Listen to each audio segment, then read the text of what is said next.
అండి, welcome to Divyashri kitchen and blogs. సమ్మర్లో పిల్లల నుంచి పెద్దల వరకు ఇష్టంగా తినేది ఏంటో చెప్పండి. అదేనండి ఐస్ క్యాండీస్. ఆ ఐస్ క్యాండీస్ ఎలా తయారు చేసుకోవాలో మనం ఇప్పుడు చూడబోతున్నాం. పచ్చ మ్యాంగో చాక్లెట్స్ని తీసుకోవాలి. క్యాండీస్ తీసుకోవాలండి. నేను ఒక 10-15 దాకా తీసుకున్నాను. మిక్సీ జార్ తీసుకొని అందులో క్యాండీస్ వేయాలి. క్యాండీస్ కొంచెం స్వీట్నెస్ కోసం ఒక హాఫ్ కప్ పంచదార పొడిని యాడ్ చేసుకోవాలి.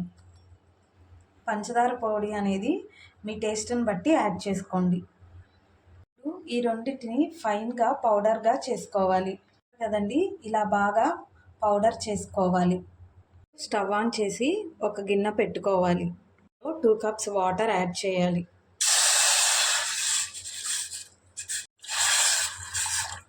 వాటర్ బాగా మరగనివ్వాలి.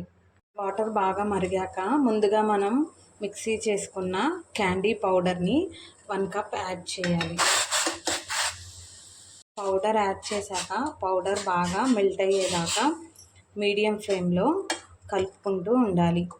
ఈ చాక్లెట్స్ పిల్లల నుంచి పెద్దల దాకా చాలా బాగుంటుందండి. నోటికి పుల్లగా కమ్మగా ఉంటుంది. బాగా బాయిల్ అవుతున్నప్పుడు మనం ఇందులో ఒక half teaspoon chaat masala వేసుకుందాం. చాట్ మసాలా వేయడం వల్ల చాలా టేస్టీగా పుల్లగా ఉంటుంది. క్యాండీస్ కచ్చ మ్యాంగోతోనే కాదండి, ఏ చాక్లెట్స్ అయినా ఏ ఫ్లేవర్తో అయినా చేసుకోవచ్చు. చాలా అంటే చాలా బాగుంటుంది. మరుగుతున్న వాటిలో ఒక 2-3 డ్రాప్స్ గ్రీన్ కలర్ని యాడ్ చేస్తున్నాను. ఇది ఆప్షనల్ అండి. వేసుకుంటే క్యాండీ బాగా కలర్ఫుల్గా ఉంటాయి. ఇంట్లో క్యాండీస్ చేసి పెట్టండి, పిల్లలు చాలా ఇష్టంగా తింటారు. వీలైనాక స్టవ్ ఆఫ్ చేసుకొని పూర్తిగా వీటిని చల్లారనివ్వాలండి. చల్లారనిచ్చినాక మనం ఐస్ మౌల్డ్స్లో వేసుకోవాలి. నా నెక్స్ట్ ఐస్ క్రీమ్ వచ్చేసి ఆరెంజ్ ఐస్ క్రీమ్. ఇలా ఆరెంజ్ చాక్లెట్స్ తీసుకోవాలి. ఒక మిక్సీ జార్ తీసుకొని అందులో ఒక 10-20 దాకా ఆరెంజ్ క్యాండీని వేసుకోవాలి. ఇందులో కొంచెం స్వీట్నెస్ కోసం ఒక హాఫ్ కప్ షుగర్ యాడ్ చేసుకోవాలి. షుగర్ యాడ్ చేసుకోవడం అనేది మీ ఆప్షనల్ అండి. మీ స్వీట్ని బట్టి షుగర్ యాడ్ చేసుకోండి. క్యాండీని బాగా పౌడర్గా మిక్సీ పట్టుకోవాలి. ఇలా మెత్తగా పౌడర్ చేసుకోవాలి. బౌల్ తీసుకొని ఒక 2 కప్స్ వాటర్ పోయాలి. ముందుగా మనం పౌడర్ చేసుకున్న ఆరెంజ్ క్యాండీని పౌడర్ని వేయాలి. ముందుగా వేసుకున్న క్యాండీ పౌడర్ని వాటర్లో బాగా కరిగిపోయేలాగా ఇలా మిక్స్ చేసుకోవాలి. ఈ ఆరెంజ్ క్యాండీ అనేది బయట మనం బండిల్లో కొనుక్కునేంత టేస్టీగా వస్తుంది. ఈ ఆరెంజ్ క్యాండీ మనకి ఇంకా బాగా కలర్ఫుల్గా కనిపించడానికి ఇందులో మనం ఆరెంజ్ ఫుడ్ కలర్ని 2 డ్రాప్స్ యాడ్ చేసుకోవాలి. కలర్ అనేది మీ ఆప్షనల్ అండి. వేసుకుంటే క్యాండీస్ బాగా కలర్ఫుల్గా కనిపిస్తాయి.